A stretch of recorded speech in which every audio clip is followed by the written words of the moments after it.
There's something about Miami. There's an energy here. What you're gonna see in the next 10, 15 years is that it's going to become that Manhattan 2.0. My mission is to make sure that when creatives land here in the city of Miami, there's already a community for them to be a part of. When you're freelancing, it's kind of crabs in a bucket. I'm much more of like, no, let's build a community around this. Let's, have all of these creatives doing their own thing, but flying under a flag. The flag of Miami creatives. I'm not gonna say I'm like successful yet. But You are. I'm getting Don't you have a Grammy? People say all the time, like, oh my God, they should make podcast mics more expensive. Everyone and their mom has a podcast. You have no idea how much growth there is left in this industry. What kind of ridiculous offer would a network have to make to buy out somebody from making that kind of money?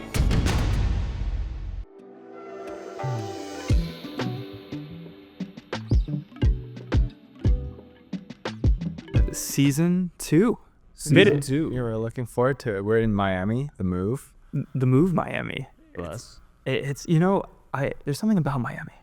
Oh, always. Like there's an energy here. I mean, we filmed the first season in New York, and there was definitely an energy there. There's certainly that concrete jungle, but here, I don't know. What's a term for Miami? Is it like the subtle sands? It's not subtle though. But what do we call it? I don't know. You can call it a bunch of things. It depends on like what side of the city you're on. Like it could be Vice City, or it could be the land of opportunity. It just really depends. I think people's opinion of that is going to change even more once the new GTA comes out. Oh, absolutely, Dude. absolutely. I'll be in attendance. I will be in attendance. But the question is when?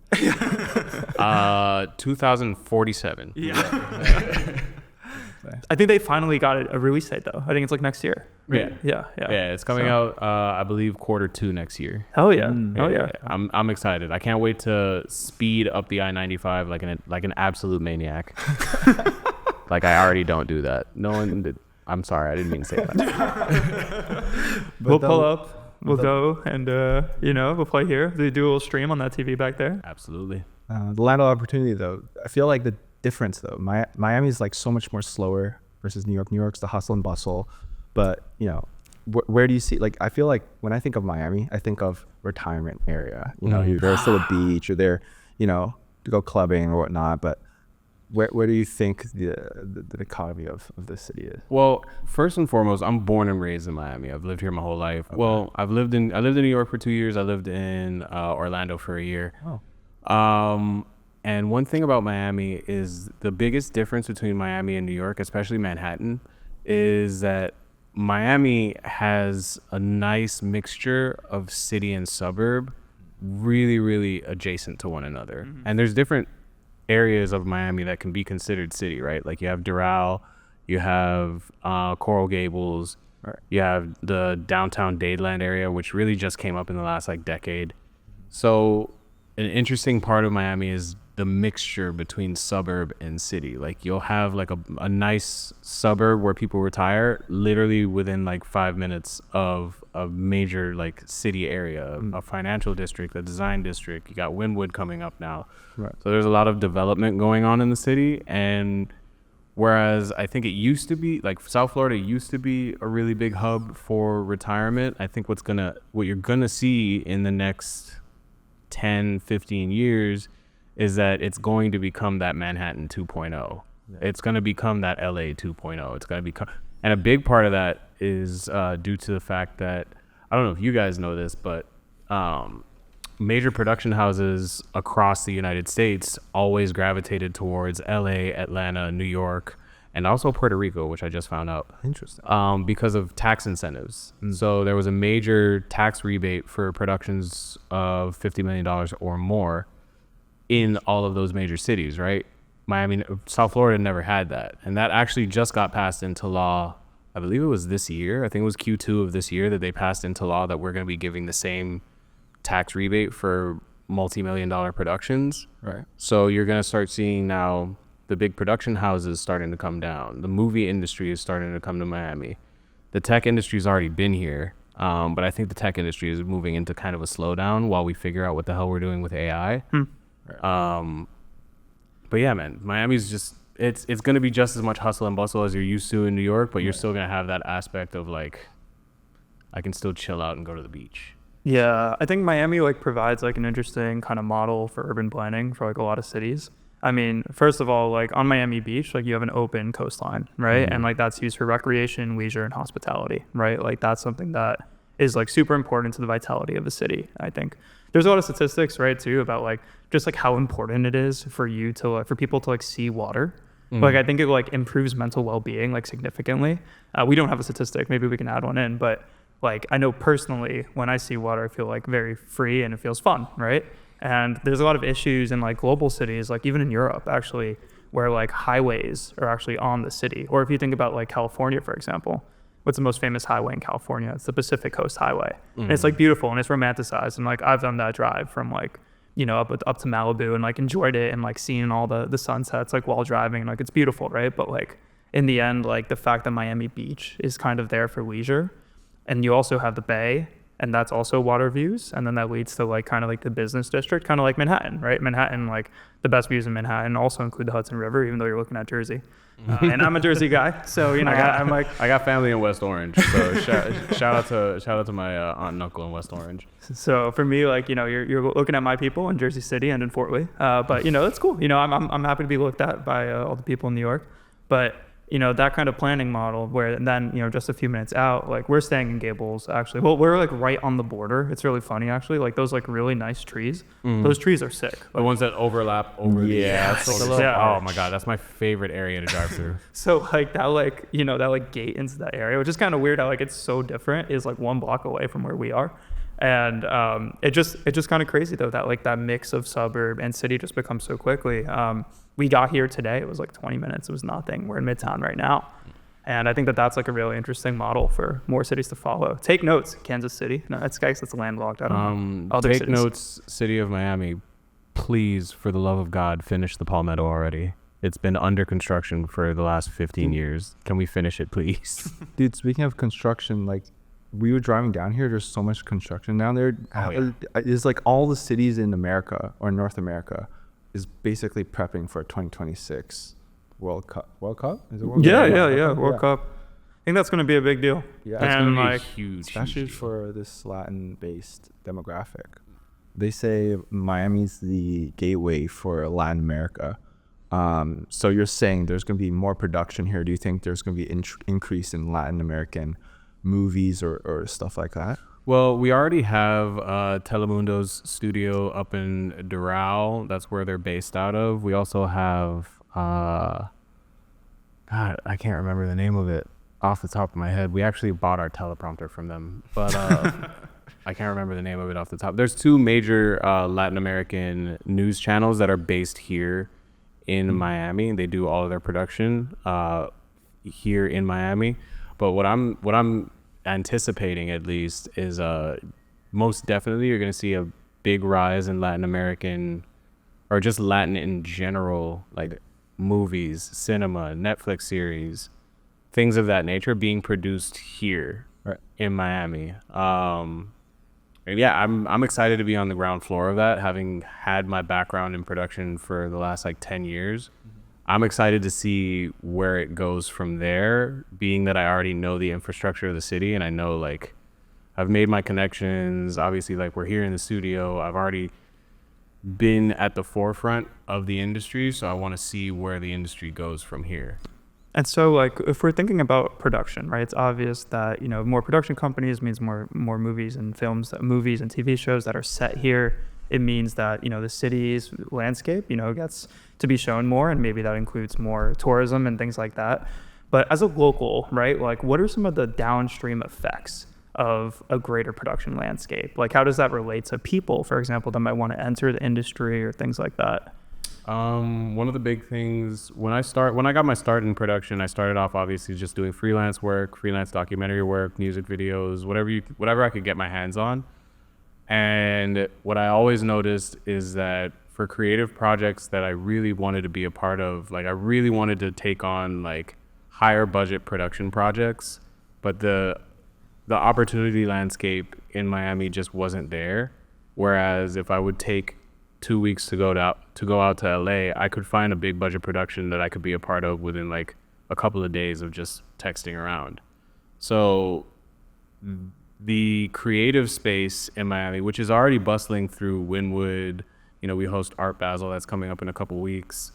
The creatives in this city, if they don't get priced out, obviously there's a major issue with like housing prices here, but that remains to be seen. But if the creatives that are in this city get the opportunity to have access to these larger budget productions, I can see a lot of the creatives that are currently, I believe there's like a mass exodus of creatives from places like New York and LA, just because those areas have gotten so corporatized. And you're going to see this be the next like landing spot for a lot of them.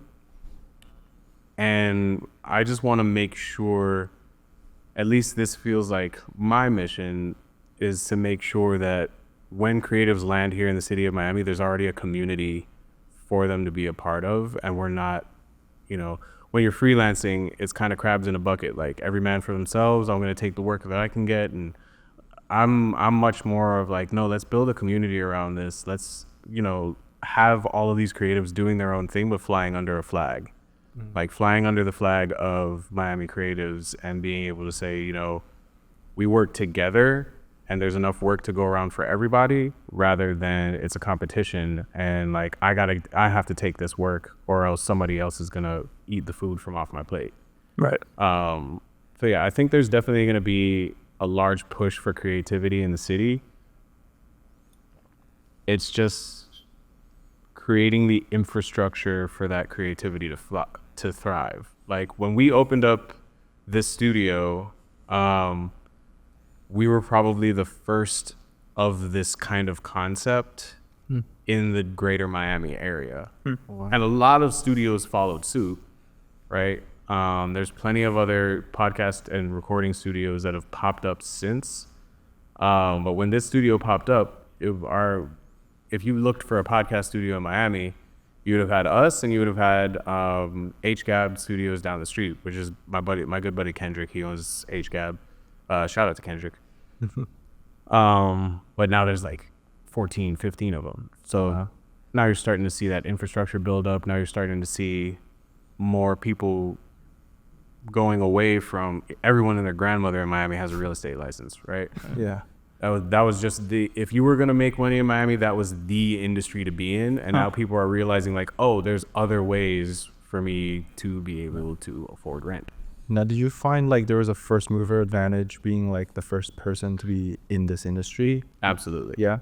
Absolutely. Because our first big clients, or our first clients, period, were huge names in the industry. Like our first ever client was Wes Watson. So that was already huge in and of itself. This was when Drew had a unit 2 doors down from this unit, and he had just set up like a very bare bones setup just for his own podcast. Right. And then he got hit up by one of our friends, Mel. Mel said, you know what, I have this client that needs to record a podcast. Can I use your living room? And then Wes Watson comes in, interviews with Cody Sperber, the clever investor. Shout out to Cody. He's super cool peoples. And that Drew at the time was like, oh, I don't even know what to charge for this. Just don't even worry about it. And Wes was like, no, you have to charge for this. You have to build a business off of this. And from that, obviously anything Wes puts his hands on, 300,000 views, easy. Within a week from that, we had Theo Vaughn and Sexy Red. Oh, wow. Damn. Huge guests right off the bat. And that's that first mover advantage, right? Right. And then from that, we locked in a couple of episodes with the OGs, Udonis Haslem and Mike Miller. Right. And this was just like huge clients back to back to back, because we were the only ones offering something so specific. And the big draw, I guess, to this space particularly was that it wasn't just a cramped room that somebody threw together some podcast equipment in. This was actually like, This is nice. really high ceilings. It's a very intentionally thought out space. The lighting was obviously like put together by myself and another filmmaker friend that we have, Chad. We put a lot into making sure that this stood out, and it paid off for us. The lighting is mint. Appreciate that. This aqua colorway we have. Man, it looks good. I love it. It does. I'm starting to realize blue might be my color. So like, I guess you have the studio. Studio's sick. You have these great people coming in. But I guess like generally from a listener's perspective, right? Like, why podcasting? Like, what is it about podcasting that has captured, this country's, like, it's not just captured like the minds of this country. It's all, podcasts have also captured, I would say, like the cultural zeitgeist of this country, especially like right now, right now. Hyper right now. And so why? Like you see podcasts every day. Like, what do you think is special about them? Podcasts solve two main issues that people generally have on both sides of the spectrum. Like for the creator, it is, if you're a business owner, creating a podcast it solves two problems for the creator, being that it's difficult for me to create content telling my brand story. So it's easier for me to sit down with someone and tell the story in a long form format and then clip that. And now I've sat down for 2 hours, but I have 3 weeks worth of content versus like I'm going to have, an intern come in every day and just film me talking nonsense on the phone while I'm in the middle of meetings, while I'm stressed with what I have going on in my business. So it solves a really major issue for business owners, right? That's the one part. And then for listeners, it solves the problem of inauthenticity. It's not scripted. I'm not reading off of a teleprompter. These are just my genuine thoughts coming through. So it's an opportunity for listeners to really get to know the people that they're following, right? So if I'm following, like, there's a podcast that I thoroughly enjoy as a photographer, a videographer, a filmmaker, is the 505 podcast. One of the hosts of the podcast, he was a former photographer for the Lakers. Okay. I believe his name is Costas. Okay. And I followed him for a long time just based on his photography, right? And then when the opportunity presented itself for me to know a little bit more about like the backstory for how he got to work with the Lakers and how he got the opportunities he got and what his ethos is behind how he sets up doing videography and photo, like that solves an issue for me in that now I get more of an in-depth look at the people that I'm admiring on socials. Whereas like you can create any kind of content on social 6 ways from Sunday. But for people to really know you and for you to be able to get your message across, your brand message, a podcast is just the easiest way to do it. And so it's ease of use and ease of consumption all meshed into one. And that's just going to create a storm of people realizing like, oh, this is now it's expensive. Right. Yep.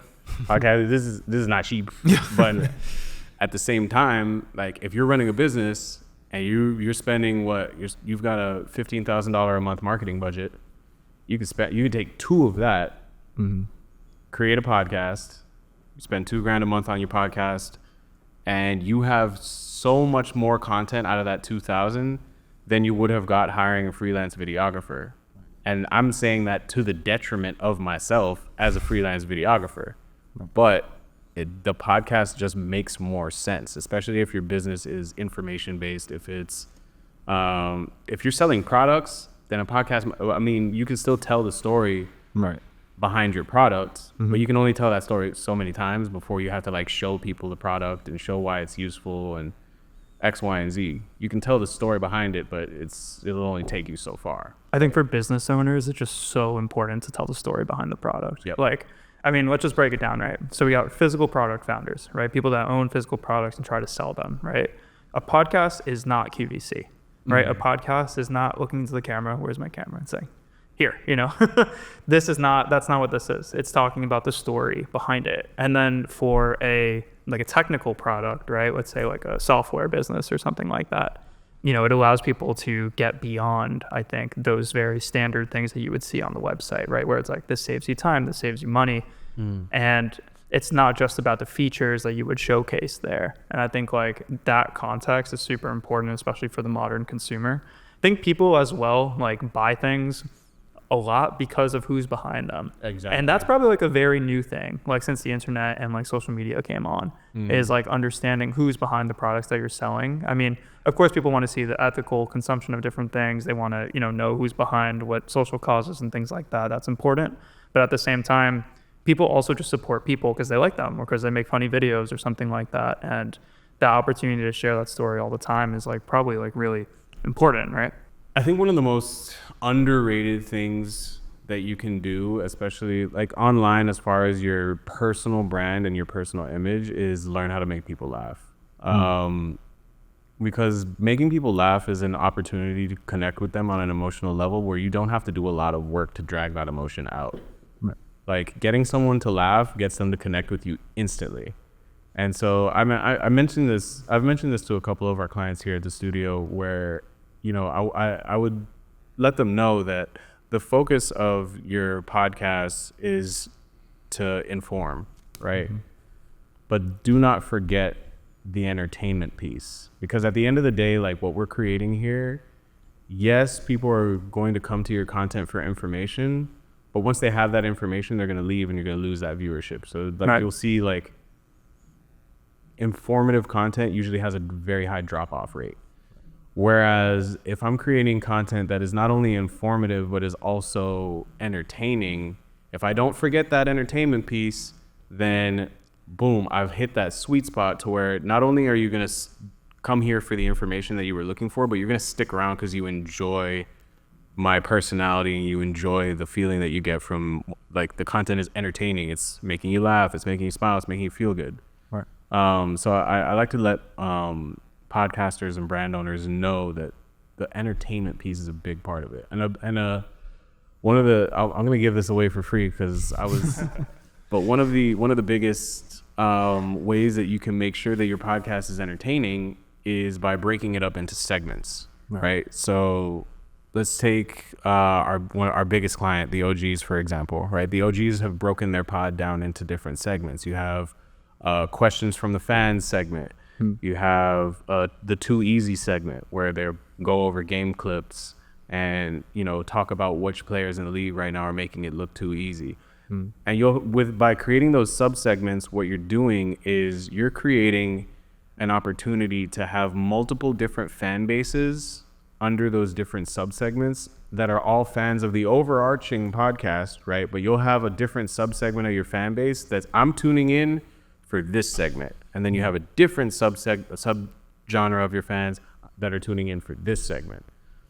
And that's really important because what ends up happening with that is that viewership tends to compound. Right. The 300,000 listeners you got that tune in just for that segment at the beginning are probably staying to the end because there's a crossover between the people that are fans of the front segment, people that are fans of the middle segment, and people that are fans of the end. And the people that are fans of the front segment want to have talking points to talk with their friends that are fans of the back end segment. And so there's that crossover creates a compounding effect in your viewership. So yeah, for all podcast listeners out there, break your podcast down into subsegments and you will see the returns on that investment. So like, why do you think that Rogan though, and who else? Like some of the top podcasters, Lex Friedman, they do not have segments. Well, they're definitely entertaining, right? So like, I get that concept of like being entertaining. Yeah, because Rogan comes from the comedy background. Yeah, and even like Huberman, right? Like Huberman, like he provides a lot of information, and he's also entertaining, and so is Rogan. But they totally do not have segments, and those are just like 3-hour kind of just like casual conversations. And I think like that 3-hour type of video is like growing so much. Like the popularity of those videos is only increasing, and so I guess like to kind of like counter your point a bit. Like, do you think that because of who those people are, they're like set and they already have their background, they're like set to have people listen to them for 3 hours without segments? And this is maybe advice that's for people that are just getting started. I would say the segment piece is definitely more geared towards people who are just getting started, just to get people interested in who you are as a host. Yeah. Joe Rogan has done so much groundwork on the back end I mean, how many episodes is he in now? Like 1,200? No, way more. I thought he was up to 2,000 right Yeah. He's done a ridiculous amount of legwork to build people's interest in him, but then he has access to such eclectic characters. I mean, he just interviewed the president-elect. Right. Like, you don't get that. You don't get the president-elect on your podcast unless you've done the groundwork to have, like, obviously his podcast, the name in and of itself, like, his viewership is so high because he continuously goes after and gets interviews with the most interesting person he can talk to at that moment. Right. And that's a benefit to, being in Hollywood for as long as he's been, and being a part of media for as long as he's been in it, and being a comedian and being able to speak with, other comedians. Like, at the beginning, it was fun conversations between Joe Rogan and his comedian friends, and then maybe an offhand interview with like some of the most interesting people that he knows in his life. Right. And he hit the nail on the head with the entertainment aspect of, like, you put two comedians in a room, I'm watching. I'm in attendance. I'm in attendance. So that got people hooked with, like, Joe Rogan's conversational style, right? Just talking about DMT and all these wild things. Every episode is DMT. Yeah. Around 2 hours and 15 minutes in, it's DMT. See, that's a segment though. I'm tuning in specifically for when he mentions DMT to the president-elect. That's exactly what I want to. But that, you could think of that as a sub-segment technically. But I think his big draw now is that people are so comfortable with his style of interviewing. It's so easily digestible. Yeah. That and he has such a wide reach that he can get anybody. He can get anybody. Now, especially right now, he can get anybody in the world. There's not a person on earth that Joe Rogan couldn't call up. He could call Putin tomorrow, and I bet you Putin would show up. Oh yeah, totally. Yeah. I bet you he would show up. And he's in such an interesting spot.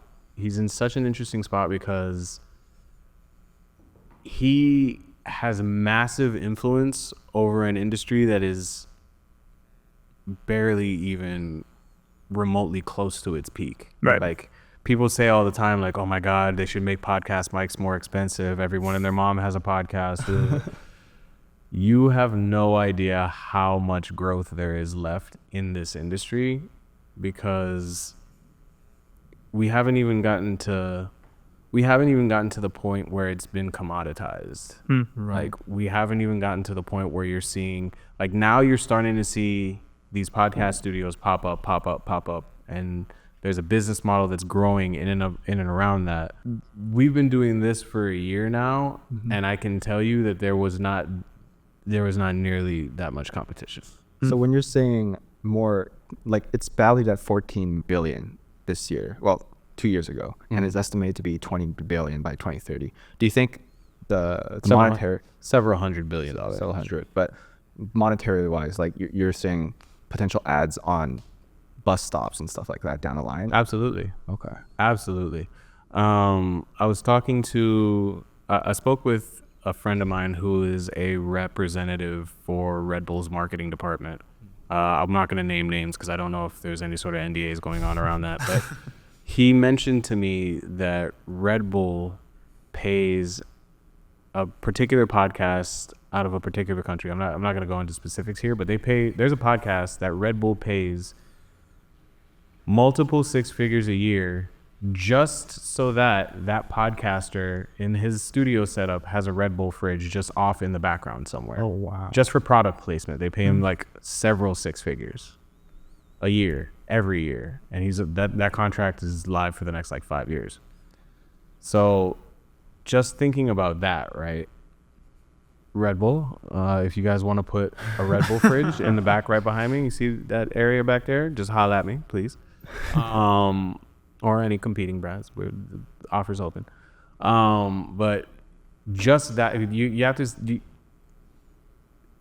Attention is currency now. Right. And the more attention that podcasts have, the more viewership because a podcast is a really interesting subgenre of like viewer, right? They're sitting down with you for a couple hours. Right. That's if a feature length film is on average about 2 hours and 15 minutes. Right.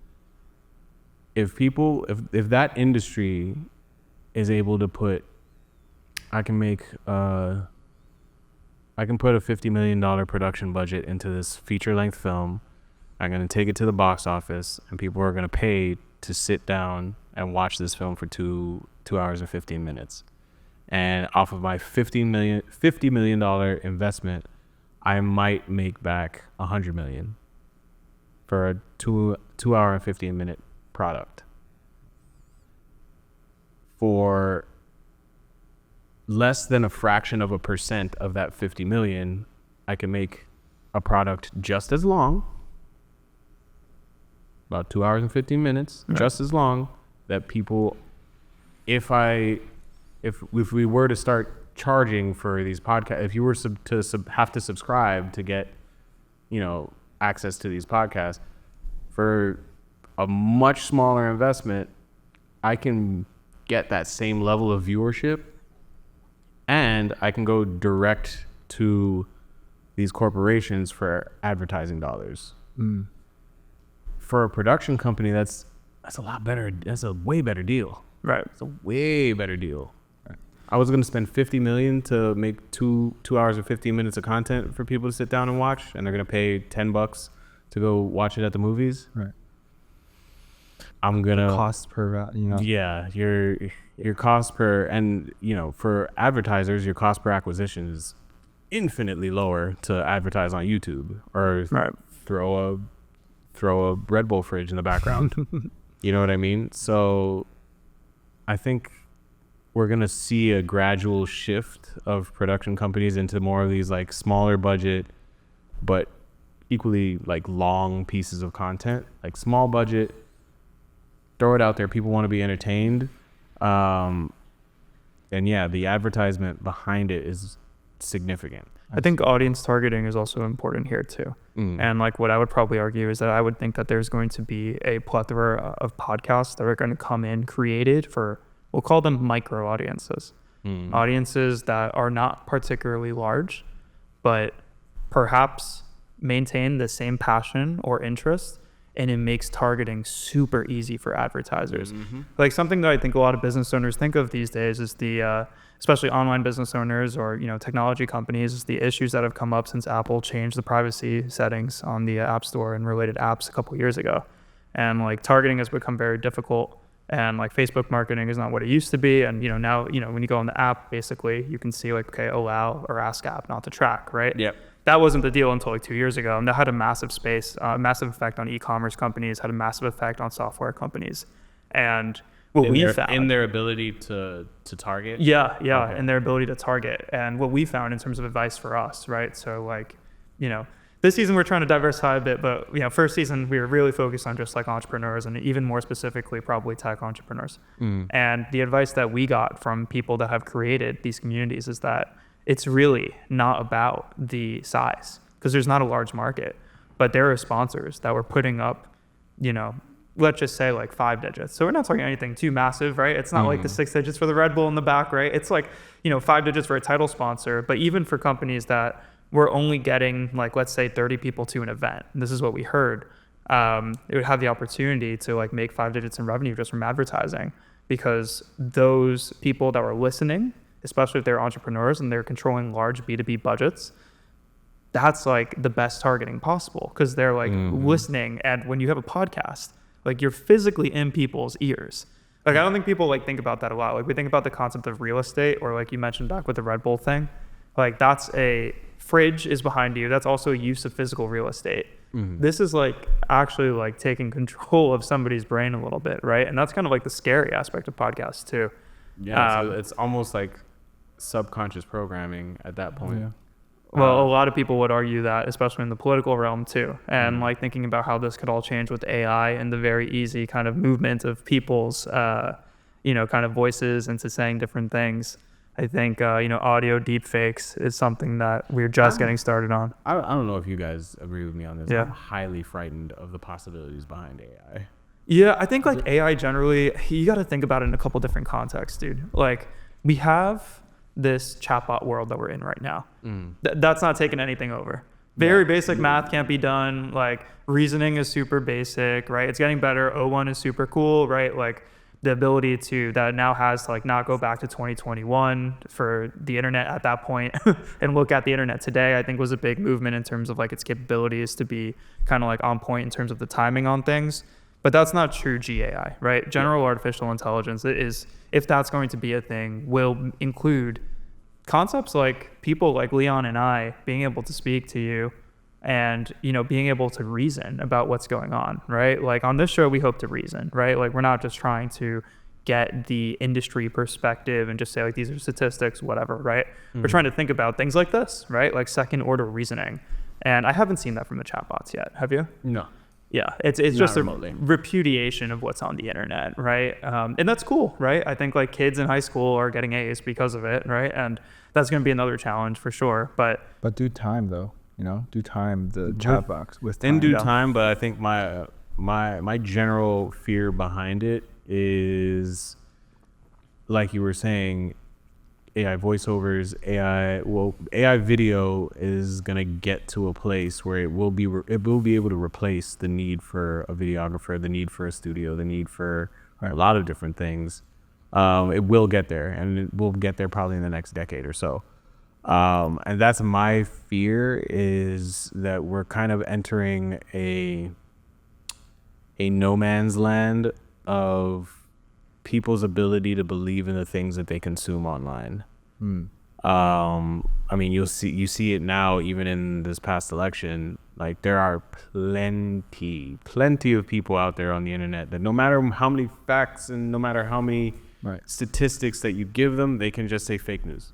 And fake news in and of itself as a response to something used to be something that you could kind of easily navigate around. Right. But as AI and things start to progress, it kind of gets harder and harder to be able to refute that argument. Like, oh, fake news. Oh, this is an AI video. Like the better AI video gets, the harder it is going to be for me to refute you when you say, oh, that video is AI. And so now it comes down to a point where it's like, all right, what do we use to solve that issue? Is it a blockchain solution? Is it, are we going to have every individual piece of content on the internet backed by some sort of blockchain that allows for immutability and also for a designation of point of origin? I think point of origin is super, super important, because if you can track any piece of content on the internet to its point of origin, yes, that does put us in murky waters in terms of like people who are just creating content for fun. And I don't want to get pinged. Like, I don't want to get my location or my IP address pinged every time I put something out on the internet, because now whoever has access to that knows where I am at all times, or anytime I'm creating. That's where you get into murky waters. But at the end of the day, do I sacrifice that freedom of privacy in order to be able to believe the things that I see online? Me personally, yeah, that's fine. People have been able to ping my IP address for years. It has never caused me any sort of issue. So I'm like, yeah, ping it all you want. If you want my location, come find me. I don't really business. But I'd like to be able to believe the things that I see on the internet, or the things that I see in cinema, or wherever it may be. Because next thing you know, somebody doesn't like me. They AI create a picture of me doing something foul from years ago, and I have no way to refute it. Right. Now we're off in no man's land. Yeah, it's the struggle for like regulation versus like actual AI development, technological development. There's a fine line. That's why we see so many like horror, like action movies, Terminator and all that. AI going rogue. That's what's happening. I guess like what I'm kind of interested in is like, is this it's interesting because like a lot of the data that is like chatbots are trained on, right? And like the very simple concepts that are, these machine learning concepts have actually been around for a long time. And they just weren't popularized until a couple of years ago.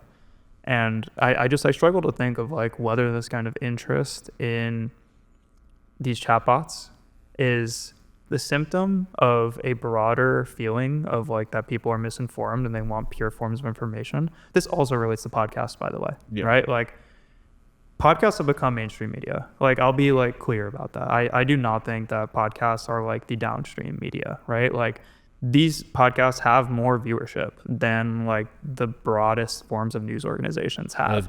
They just called the election. Yeah.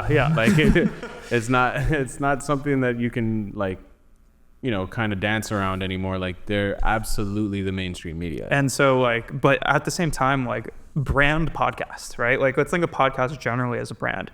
People still see them as something that is, under the radar, right? Like, and that always confuses me. And I think like relating it back to AI, it's going to be very interesting to see how content creators then kind of take the AI and utilize that to think about what their future in content creation is, because AI can be used to supplement current forms of content creation. It can provide templates for a podcast. It can provide, the capability to write things online.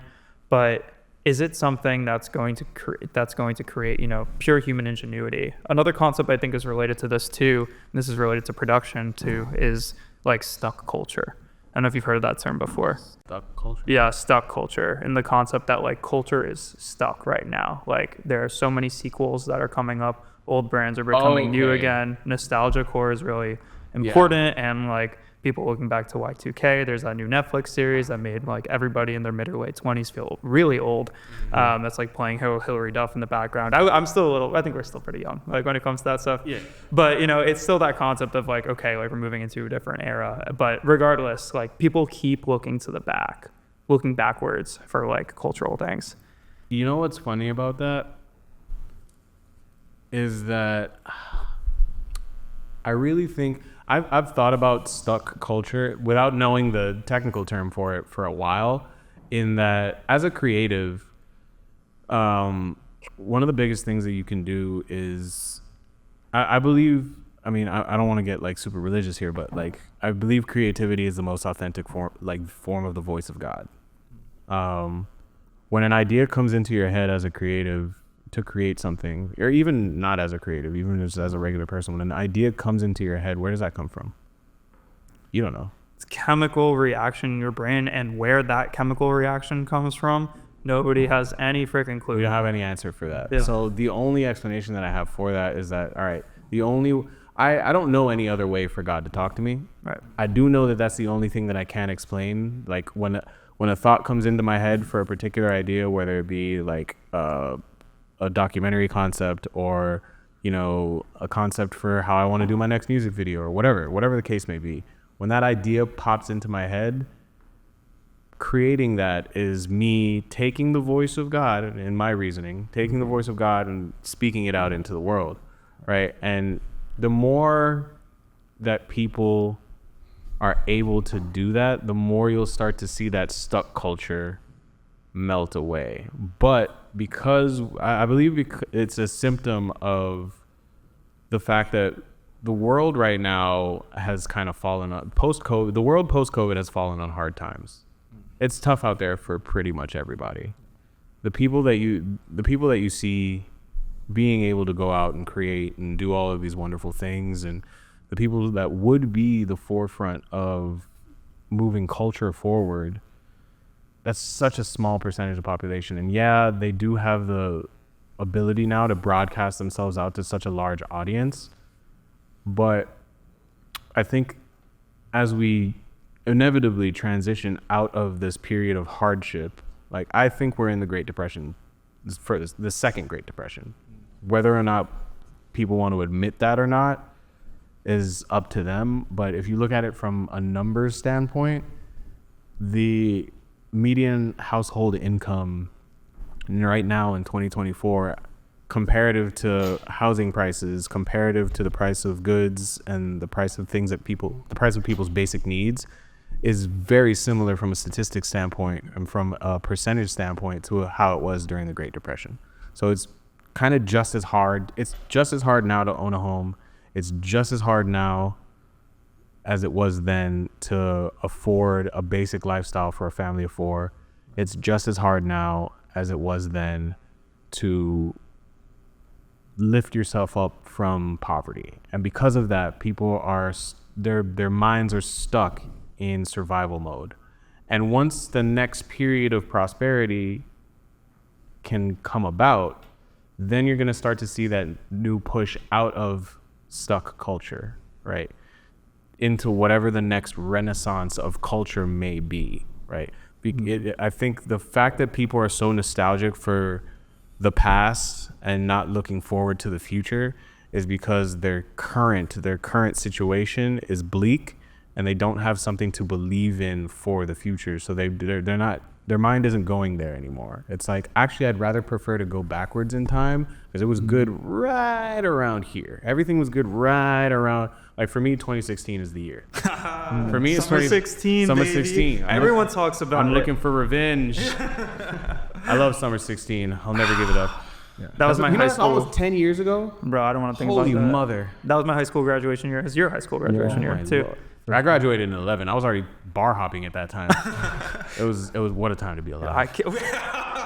Oh my goodness. What a time to be alive. What a time to be alive. Shout out to Drake of Future. I'm glad to quash the beef. Yeah, well, somewhat. Is that real? Because academics is on the internet talking about how that's not a real phone call and that never happened. And Academics likes to have a camera at his face and say things like that. Cool. Listen, I still want What a Time to Be Alive too. So if Drake ever sees this video clip, please record with Future again. Do it again. I think that's the only way that he can regain his pure relevance. Oh, absolutely. Well, I mean, relevance is not the right Absolutely. word. Regain his top I will be in popularity. attendance. He will have to do that, dude. I'm so happy. I saw him live this year for the first time. Drake or Yeah, Drake. I saw him Drake. in 2016 at the peak. At the peak. Oh, wow. I used to have a saying. There was a bar.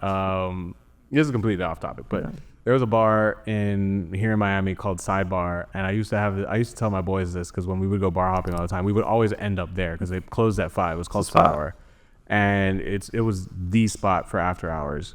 And I used to tell my boys all the time. I was like, look, if the DJ plays "Work" by Rihanna, Controlla, and then One Dance in that order. It's time to go. No. In that order, and you danced with the same girl for all 3 of those songs, that's your girlfriend now. Sheesh. Y'all go together. That's it. It's over for you. Dude, those all came out in that same run, huh? Yeah. That was right around that Controlla time. and One Dance was on Views from the 6, and then I think Work came out probably like 6 months earlier. Right. Yeah, but well, man. God, I miss 2016. See, that's also a point of like, I don't think stock culture was even a thing in 2016. No. Like this term, some like online person uses it. I'm on like Twitter. I like to follow, starting to post finally, but like I like to follow. I like to be a part of the culture, and I see terms like that, and I really like that. You're back to like your explanation of stock culture though. To kind of connect rising grocery and housing prices to stock culture is not something I've thought of before.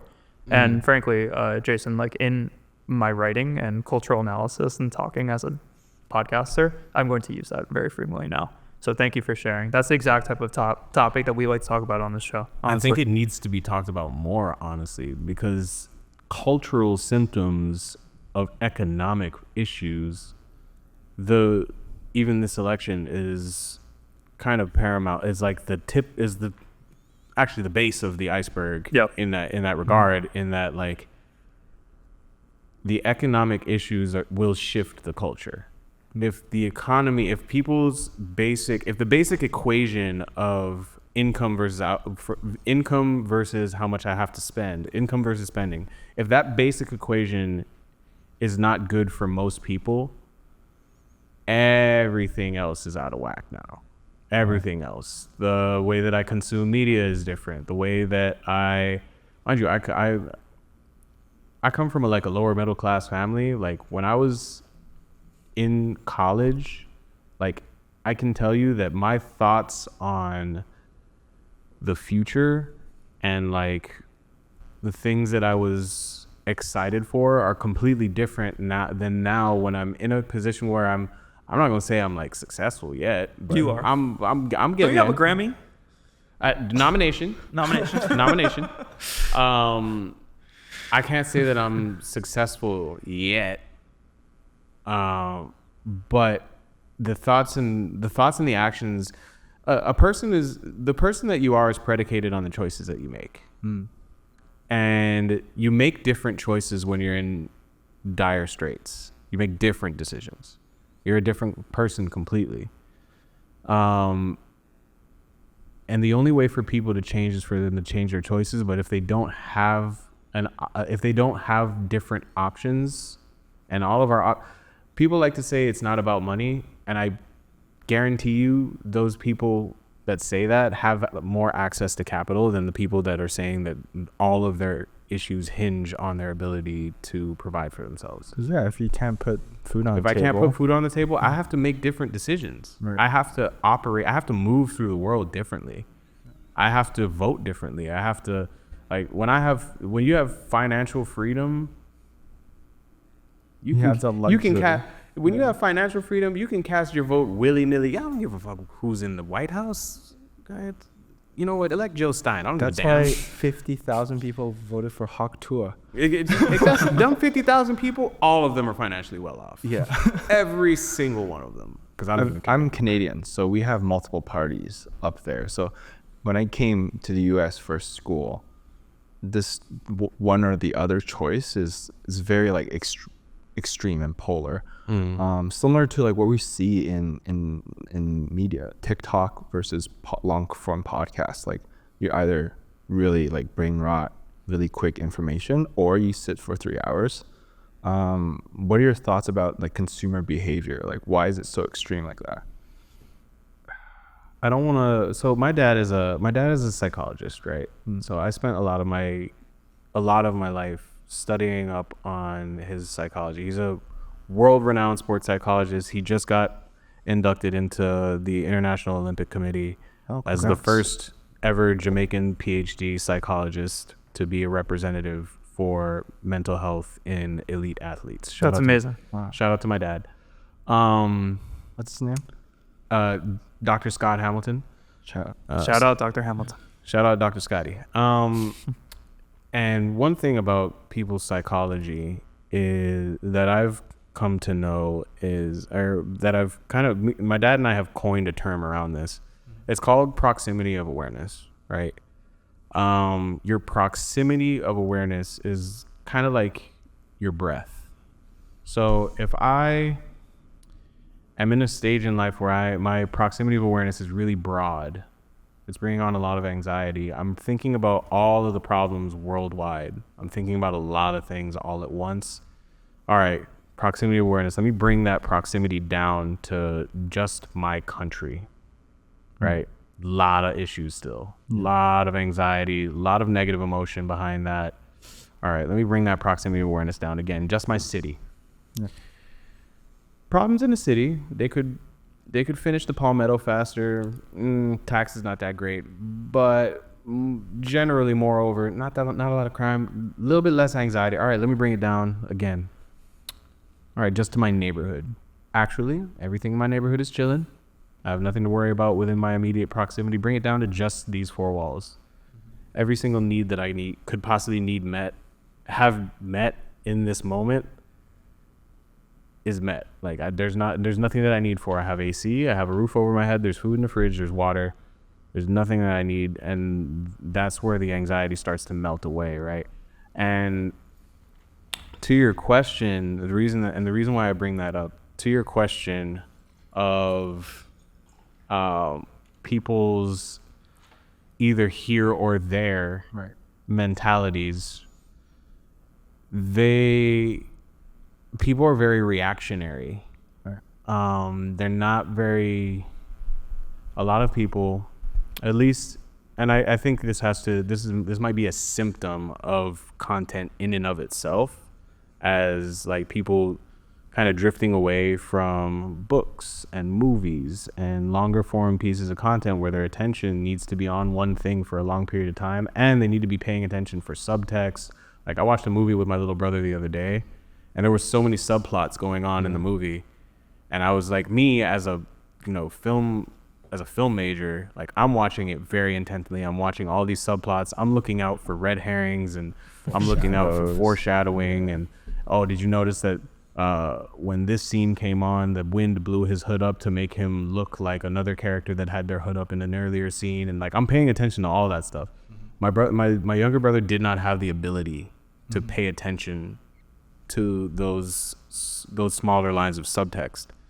And what I'm realizing is that I think people's ability I think it's really kind of just a generational thing, where people of like the 90s and a little bit older were brought up in an era where they had access to life with and before social media. So before social media, you had to learn the skills to be able to deal with large amounts of information over an extended period of time, digesting, critically thinking about, and understanding those large amounts of information. Whereas now, if you're born after the advent of social media, the way that you consume information is entirely different, right? You can sit there probably and watch a YouTube video for a few hours or watch a podcast for a few hours, and you can pick up on what the people are saying, and you can understand subtext, and you can understand the conversation. Like it's totally possible. But I think, I don't know if during school they might have asked you might have gone through like, what's your learning type? Like, am I a visual learner, an audio learner? Am I a tactile learner?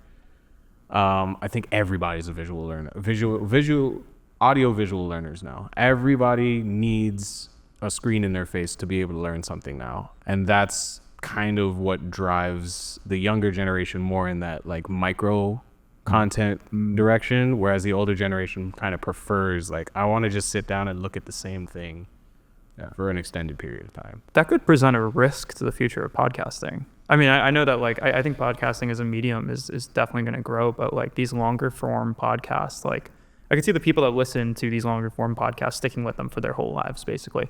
So if you are like, basically slightly older than Leon's or I's age, and probably into like even like your 50s, I would say like you have the attention span to have somebody in your ear for a long time, even like 3 hours, right? And given that group and like just how like there's so many people in that group, like that will drive podcasting to continue to grow in terms of popularity for the next like 20, 30 years. However, like in the far long term, I would think that maybe the medium of podcasting would have to change, right? To address some of these brain rot needs that these younger people have, right? And, I say the term brain rot like endearingly, right? Like it's basically an academic term at this point. I saw an article recently that said like, if you know what brain rot is, you have brain rot. And I thought that was funny because like, it just shows like, it's like such an online term that like you are like hyper online if you know it. So that's funny. So I guess did not expect to get a diagnosis today. So I guess like we're all kind of screwed a bit. But at the same time, there is a difference, right? And so like in the context of like media and production, right? Like another component to this too is that like high quality short form media series are also going to become more important, right? We're seeing this in the type of quality that we strive to produce as a media and production company ourselves, right? Like there's a reason why we're doing this in this studio and not where we're living or like a random spot somewhere or not recording video at all. It's because we see as professionals, right? Leon and I, as C-level executives of our media startup, we see through our analysis of the industry that high quality content, even for short form, not just for the podcast, but for the clips, is incredibly important in showcasing our capability to grow. So it's going to be interesting to think about how podcasts change. I don't know if you have any opinions on that, but I was gonna answer this from a bottom up perspective, but I'm actually gonna switch that on its head and answer from a top down perspective. I want you to think of a long form podcast, right?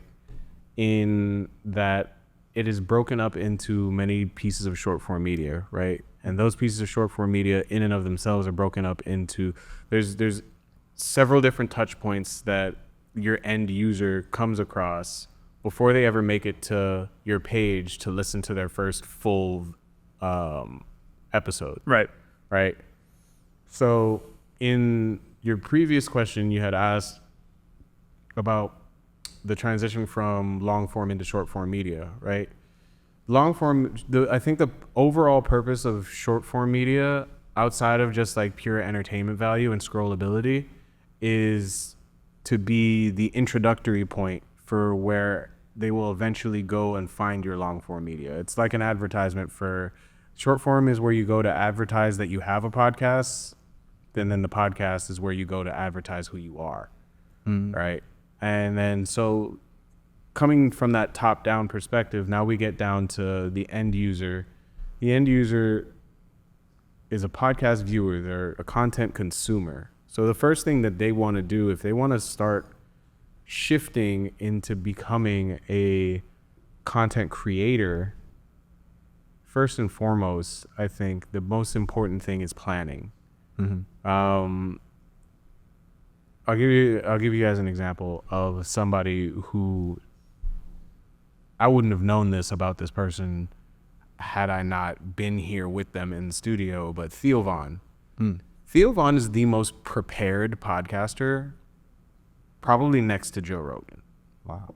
When Theo Von came in here to do his interview with Sexy Red, he spent about 6 hours before the shoot preparing for it.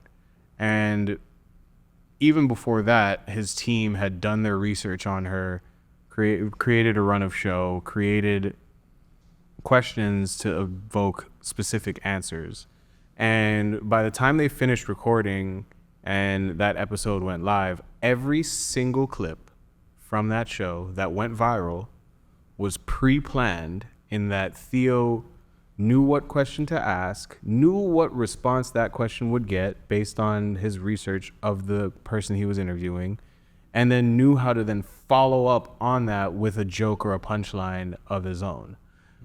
Theo is wildly prepared. And so in any endeavor, regardless of whether it's content creation or not, I think preparation is the name of the game. Now, if I want to start getting into content creation, right? What am I going to do to prepare myself? Well, first I'm going to research on distribution, right? Where do I want to distribute my content? If I'm looking to create some sort of offer that people can reach out to me for business inquiries, I'm going to create on Instagram. Instagram is probably the best platform for that. Instagram and Facebook. That ecosystem is really good for monetizing and creating channels through which you can do commerce. If I want to get into the entertainment space, I'm going TikTok. I'm going TikTok and YouTube. TikTok and YouTube are where majority of the attention is. Whether you're on YouTube, you're getting long form attention. If you're on TikTok, you're getting short form attention. So picking your platforms is very important. And then eventually, as you grow as a creator, you're going to be on all platforms eventually, right? And this goes back to what we were talking about earlier, in that all freelance videographers, photographers, everybody that creates content for a living, the inevitable evolution for them is to become a production company later on down the road, right? And similarly, all content creators, whether they start off in entertainment, whether they start off being informative, whether they start off pitching a product, the end goal, as they expand, they will inevitably evolve into a long form creator.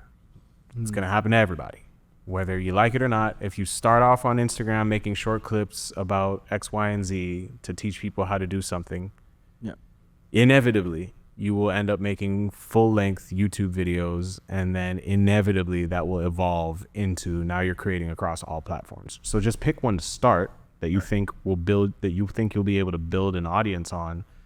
Start small. So if you're starting a podcast, start small, film for 30 minutes, film it on your phone, grab a decent microphone, get some semi-good lighting, and interview people in person. Get used to interviewing people in person, because I know plenty of people that started with the remote interviews, and then the second they transitioned into doing in-person interviews, the energy is different. Right. The energy in this room is different than if you guys would have called me on Zoom. Yeah, of course. Of course. So that would be like a big part of my advice. is definitely start off doing them in person with whoever you can get your hands on in the beginning, right? If you're going to do a podcast, just film it in whatever way. The formatting of the media in and of itself isn't all that important. What people are paying attention to you for is the content of your conversation. So when we say that word content, a lot of people get it mixed up and they think, oh, the content is the MP4 file that they uploaded to YouTube. No. The content is the content of our conversation. What information did this conversation contain? It's with the root word of content. It's contained something. So I think just try to make sure that your content contains good information. Right. The content container. But in contrast to that, we've filmed media and content ourselves, and we've had advice saying just put as much out there, like create quantity, especially for content creation, quantity over quality sometimes. What are your thoughts between that? Because you said preparation is key, especially for like higher quality ones. But we have the preparation piece is really specific to long form, actually. I would say for short form media, like if you're just slamming stuff on like the short form platforms, like if you're on Instagram or TikTok and you're just banging content out left and right, the planning is almost kind of, but then a non-factor. The outcome value of the content is lower, of course, then. Yeah, because those are, I think I'll always be a believer that long form media is more important than short form. And again, like going back to what I said earlier, like the short form is really just an advertisement of the fact that you have long form media out there somewhere, right? So prepare for your long form stuff, and then also, so quality on long form more important, quantity on short form more important. Yeah, and there's a mix of both. You have to be able to approach either kind of content with nuance. In that, like, when I first started putting out video pieces on my Instagram, because I started off just with photography. I wasn't even really putting out. I didn't press record on a camera until like 2018. Wow. And then 2019, 2020, I was on set as assistant director for Damian Marley. Like it was a very rapid shift from photography into videography. But I would say when I started putting out short form content, I would plan it out vigorously. Even just short form. Even the short form. Like I would plan it, I would shot list, I would script it, I would include space in my scripts for ad libs for me to be able to add in like personal things that were going on with me at that time. I would, and they came out great, and people really gravitated towards that content, but it was such a tedious process to create one piece of content. Even if the piece of content was 90 seconds at most, it was such a tedious process that I wasn't able to maintain consistency with it. Right. So what my advice that I got from a really good friend and mentor was, you have to be able to create a system where it's creating content of you doing short form content, whether it's speaking to the camera or whether it's, doing behind the scenes stuff of what you're already doing in your day-to-day life.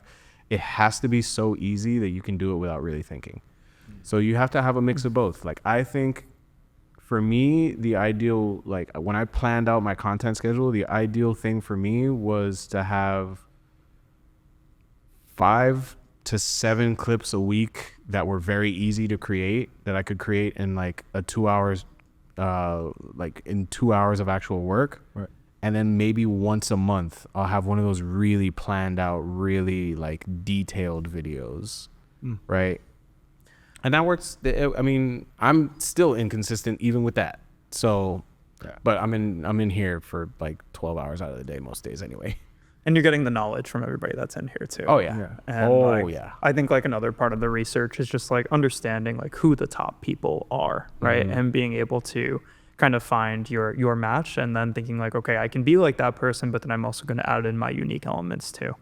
Because like without that, you're just going to be a copycat. You need to think about why you're special as well. Oh my God, I could wax poetic about people being copycats all day long. Someone posed a question to me. think it was my brother. I think me and my brother were having a conversation about music, because he's a producer, and we were having a conversation about music, and he was talking to me about hip hop, and he was like, "Do you think we're in a place with hip hop right now where there are no new ideas?" Yes. And I was like, and I tried so hard to think about some new ideas that had come out in hip hop recently. I really like Tyler Creator because he's not afraid to push boundaries. Always. But even within Tyler the Creator's specific style and his artistry, there are still aspects of his art that, you know, if you really went through with a fine-tooth comb, you'd be able to say, oh, this has been done before. So originality is so important, but I understand that as an artist, like, I'm a creator myself, and I will wholeheartedly admit to the fact that, like, I have gone through many periods of my life trying to emulate other creators that I respected. And what that ended up turning into is actually really beautiful on the opposite end, which is that I was able to learn from every creator that I wanted to emulate. I was able to learn a specific skill set and then apply that to something else, and then want to emulate someone else. And there was and now I've become sort of this amalgamation of every creator that I've ever respected. And when I really think about it, that is my unique style, right? Is this kind of hodgepodge mix and match of everything that I've ever been interested in. That's who I am as a person. That's why JRE is so good. Every time it talks about MMA or DMT, it's just like he goes on full rants, you know? I also think that the concept that you just described is one of an evolving originality. And I think with the current media landscape, it's really tough, actually, to evolve what your sense of originality is. What I will say, and I don't mean to cut you off on this, is that major corporations and major media companies, that's what legacy media will die out. Yeah. The Warner Brothers Productions, the Paramount, all those will die out. And the reason why they're going to die out is because they are not able to take risks on evolving originality. They will not take risks on it. I was watching an interview with, I don't know if you know who RDC World is. No. Yes. All right. So he was going around pitching a movie idea to a bunch of different production companies. He had this really cool idea for a film, and they were like, "This is amazing, but we're not going to take a chance on it. This is amazing, we're not going to take a chance on it." And every single one of them said to him, "Would you rather do a sketch show instead?" Because his style of content is sketches already. It's not taking a risk. They already know that this thing that he does is successful. They're like, let's just double down on that. Instead of, there's a brand new spark of creativity coming out of this young man's mind, and you've seen what he can do with creativity, and instead of taking a chance on this new endeavor that he wants to try out, you will force him into a box of what he's already done. And that legacy media does that all the fucking time, and it's why they will eventually die out. And this is why I tell people, start your own production company. Start your own production company, no matter what. You create the things that you want to create. If you're a freelance creator, if you're any kind of creator, you will inevitably, through your own successes, you will inevitably become a production company anyway. It's what's going to happen here in this studio. It's what happened in my original production company. It's what will happen with anybody that gets involved in the idea of the creation of content. You're going to do a really good job on one thing. Someone's going to come to you with an idea for that one thing. And since you are able to do that one thing so completely, as opposed to charging them a service fee and being a service-based business, you're going to say, you know what, I'll forego the service fee for a percentage of equity in this piece of content that I'm going to create for you. And now, because I have that piece of equity in this thing that I created, now I'm going to collect royalties on that forever. Actually, you know what? My royalties are paying me more than the service ever did. I'm only working for royalties now. And then, boom, you're a production company. And it's like everyone always says like own your narrative, right? Like that's the reason to start a production company. And like hell yeah, like own your narrative, but it's also like actually own your IP too. Yeah. Like hell yeah. own like the things that you're working on, own your brand, own your logo, own your colorway, right? Like first of all, that's like better generally because you went through a process to design something that evokes who and what you are, right? Like we went through a whole process with this. Like yes, the owl looks a little bit like Drake's, it's all good, but there's a whole ass process that went into this, right? Like these lines are kind of representing business, the eyes are connected. Koios, so difficult to spell, so difficult to say, but he's a Greek titan of intelligence and foresight. Say it again. Koios. Yeah, you didn't think so, right? You're on the show and you didn't even know the name. Yeah, it's all good, bro. It's all good. You know, What did you think it was? Just try it. Just try it. Caius. even though I'm very aware that that's an O, I was like, I don't know how O, E, and U go together to form some sort of vowel. So, Koios. So, yeah. So like from an SEO perspective for If the company, anybody from Miami, just shout out Koios Tacos.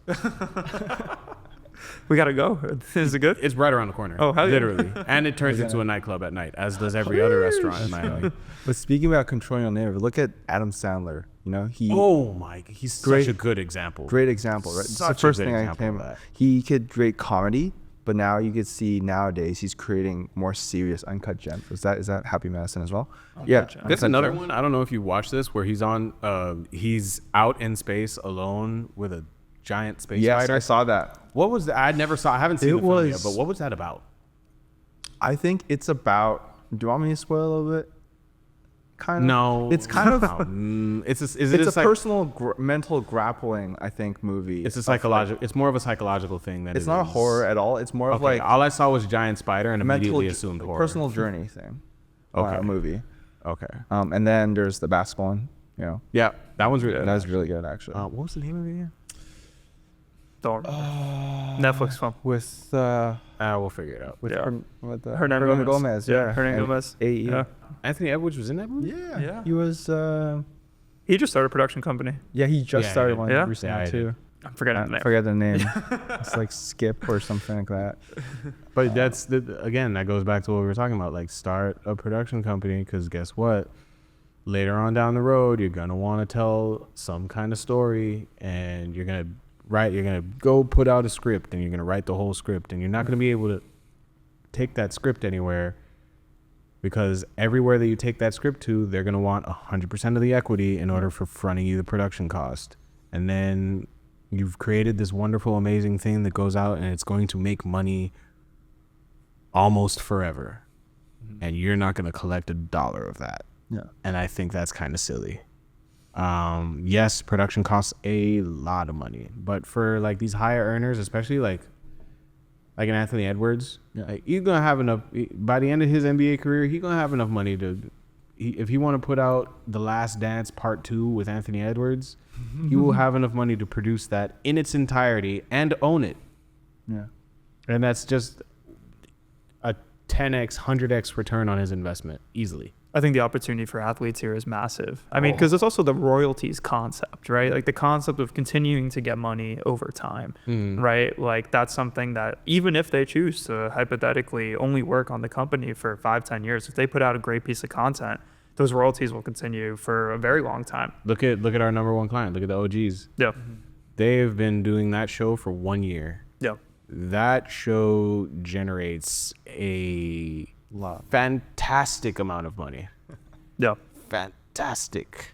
Yeah. And, shout out to them, because they worked really hard to get good guests and to tell their stories. And like, Udonis Haslem doesn't get enough credit for this, but he's a fantastic media personality.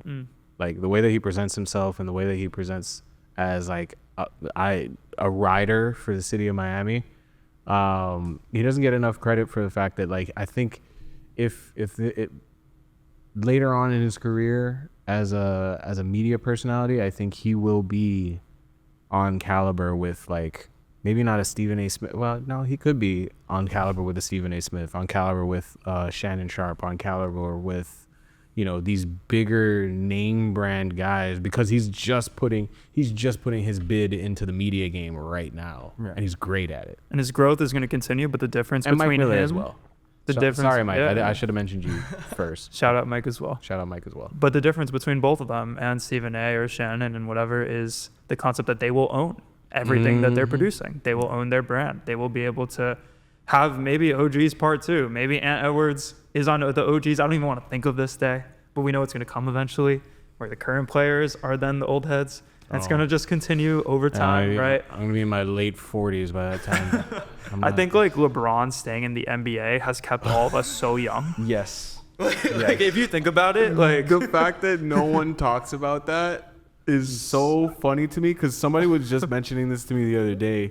They were like, yo, you realize that when we were kids, like Vince Carter was still in the league. And I was like, oh, I don't even remember seeing Vince Carter in a jersey. Like Atlanta was the last one, right? yeah, when was the last one? But I'm a Nets fan, so I've seen a lot of Vince. Oh my goodness. I'm half Canadian, so like Yes, when I was growing up, I had all of the Raptors jerseys. Oh, nice. Every Raptors jersey in creation, I had one.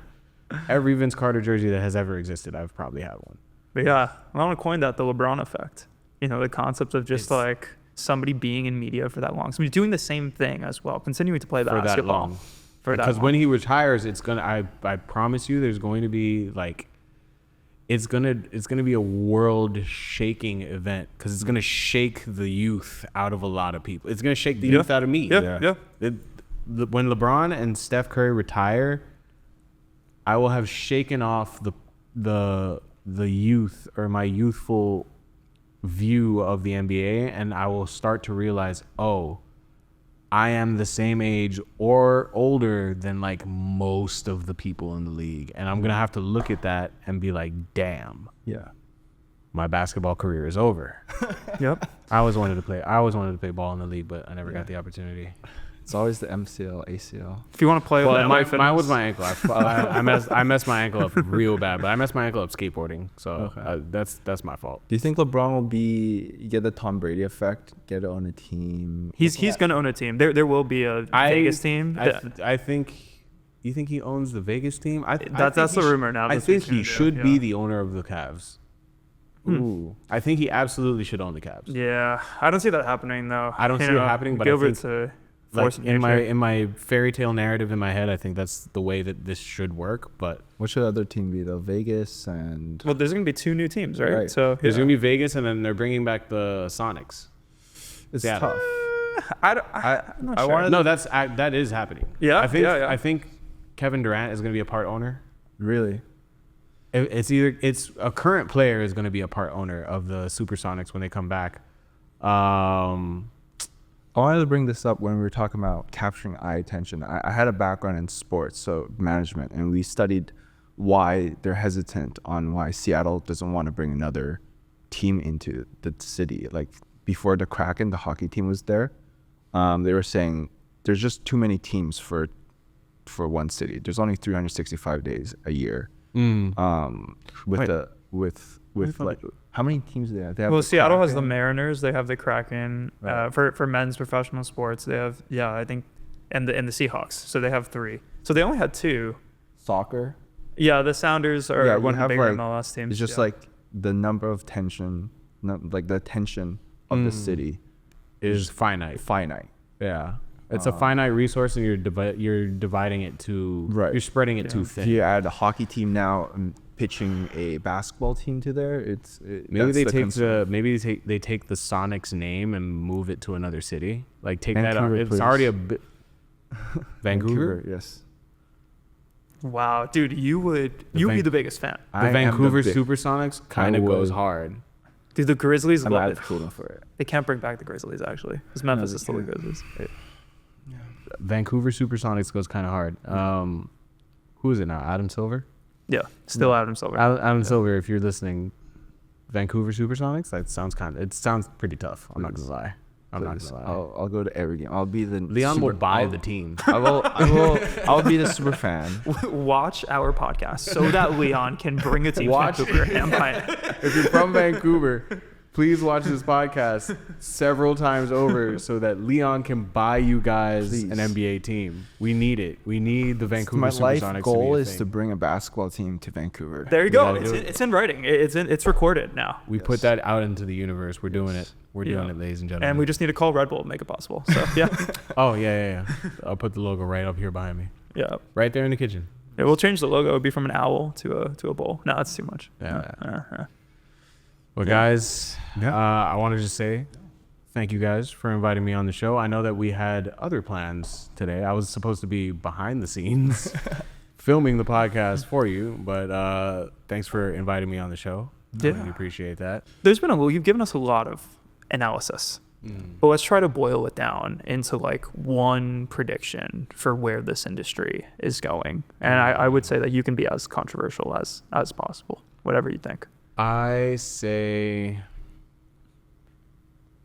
in my estimation, I would say the podcasting industry is going to have a meteoric rise to the point where you will be able to watch certain podcasts on cable television, because a podcast at the end of the day is just a talk show. Right. And they already have those on TV. Yeah. So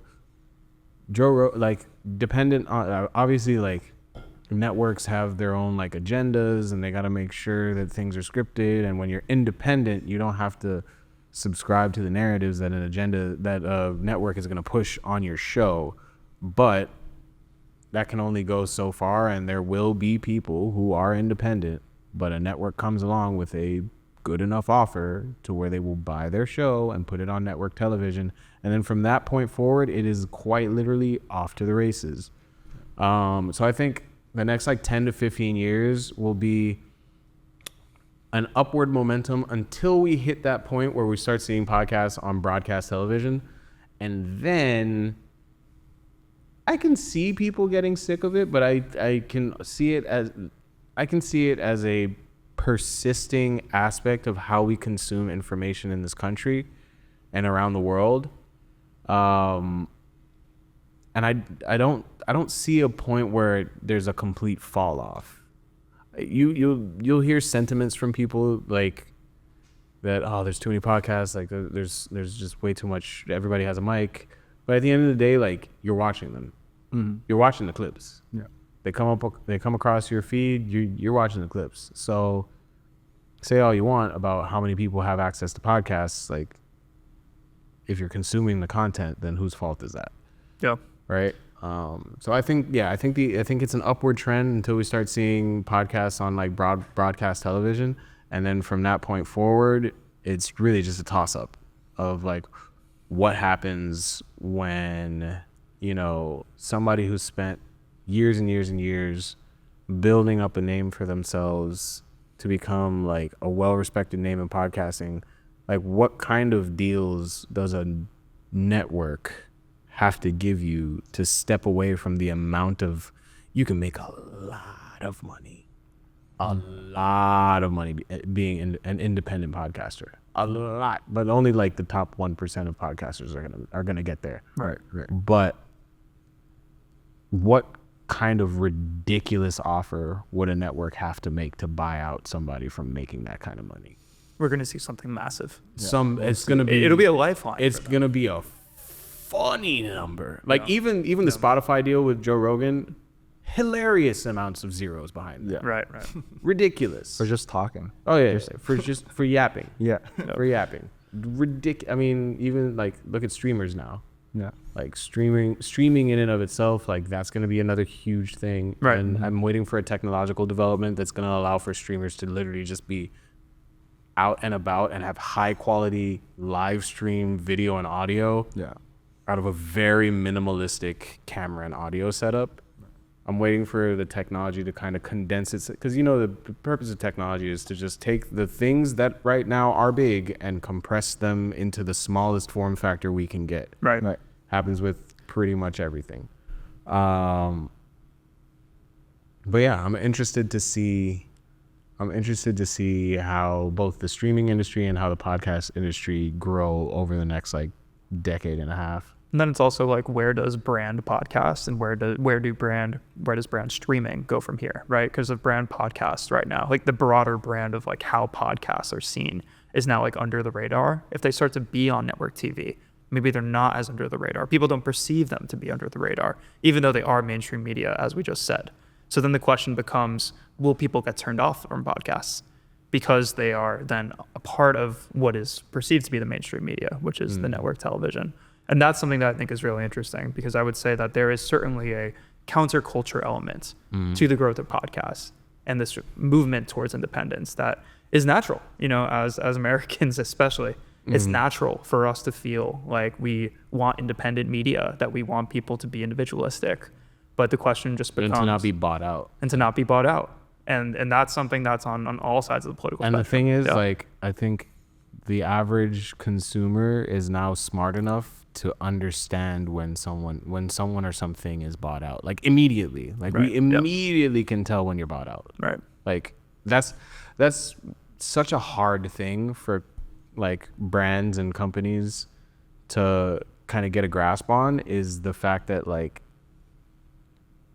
being authentic in your advertising and being authentic to what your brand image is so much more difficult now, because the second you put somebody on screen to pitch me something, the average consumer is so used to that now. That how many ads I see? Yeah. You know how hard you're gonna have to work as an advertiser to get my attention? Please. At least I hope the average consumer is that smart, but that remains to be seen. Yeah. We'll see. Well, Jason, thank you. We spoke Thank you about so much, brother. Appreciate podcasts, spoke about Summer 16, Yeah. Where can people find you? Plug whatever you want to plug. Find me on Instagram at j.tyler.photo, PHOTO. Find this studio that you see around us on Instagram at themove.miami, or on our website, themovemiami.com. Big shout out to my pops. Big shout out to Drew behind the cameras over there. Shout out Drew. And with that said, if y'all need a podcast studio or you want to start a podcast, holla at me. The 305 is here for you.